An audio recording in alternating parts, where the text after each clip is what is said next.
Alrighty, again another ZD Toys, and for now, the last one.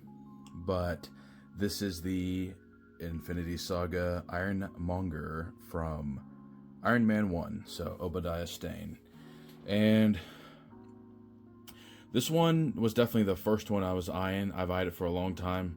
Again, just like with Whiplash Mark II, it's in the more upper 40 to low 50 price range.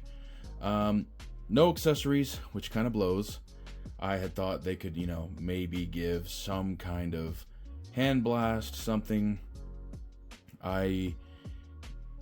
Even a different hand, just because the fingers don't move, and so articulation is very limited. But on the box itself, just like I said with the Mark II Whiplash, they do a fantastic job on the box. I think it looks cool. I think if you had the space for it, you could display the figures with the box and not have any trouble. And you sadly don't really get to see any poses because you really can't do any poses with this.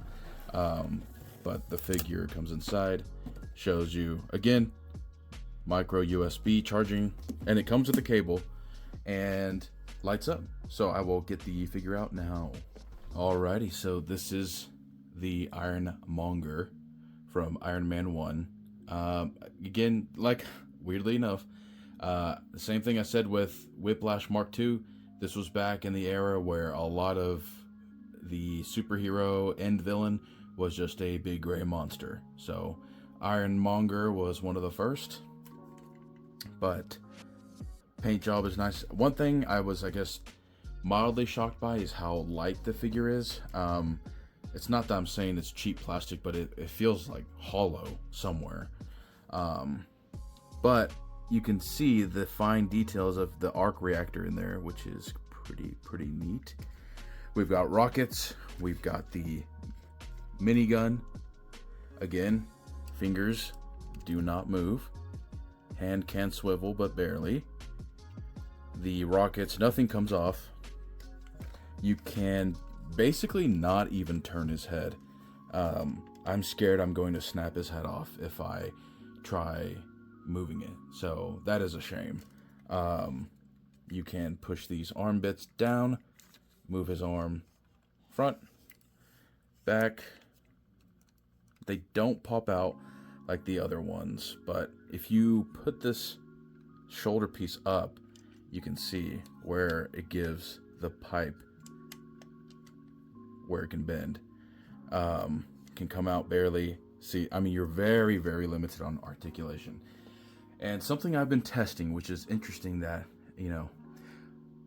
I figured I'd show it on video, is I will charge this thing for like 45 minutes and it will turn on for maybe 1 minute and then die.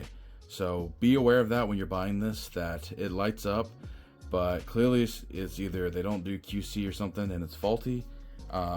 Yeah, I guess I could try contacting them. Who knows? I'm clicking the button. It's not lighting up. I'll charge it here in a second so you can see it with the lights, but very limited articulation. Waist swivel, yes. You can kind of move the leg, kind of like on a ball joint. Does bend at the knee, but again, I'm scared to push it to see how far it can go without feeling like I'm about to break this thing, which is weird because none of them feel this breakable, fragile. But yeah, let me charge it. I'll show you the lights and I'll show you a size comparison because I do feel like it's been sized down just a little bit. Alrighty, so here's Iron Monger with the Mark IV Iron Man. Again, the lights die out incredibly quick. You have this, I don't know, piston, whatever you want to call it. It doesn't go anywhere, so I assume it's because it would have been kind of a nightmare to be able to move the arms and have that stay connected without the worry of it snapping. But again, I keep trying to charge the Iron Monger lights and it just constantly keeps dying. As you can see, it's already dead. So that is one drawback, is clearly their QC is not so good. Yeah, like I've even tried like faster chargers for micro USB, still nothing. And sizing, I feel like Iron Man is like, here to Ironmonger. So I do wish they would have made the figure just a tad bit bigger to be in scale with their Iron Man sets, because all the other Iron Man suits seem to be in, in scale, at least to me. So that's Ironmonger. Again, it's $50, so it's like, you might get lucky, find someone on eBay who's selling it for cheaper. I think this was one of the more earlier things they did, the Ironmonger, and maybe that's why it has less accessories. But if you're a fan of Iron Man or the design, possibly get it. I think Marvel Legends made one, so I would just have to look at that. I'm not upset with my purchase. I'm just upset with the battery problem, because it is cool to sometimes have them all light up and take a look. So until next time, that's going to be it. Thank you for watching. I'm out.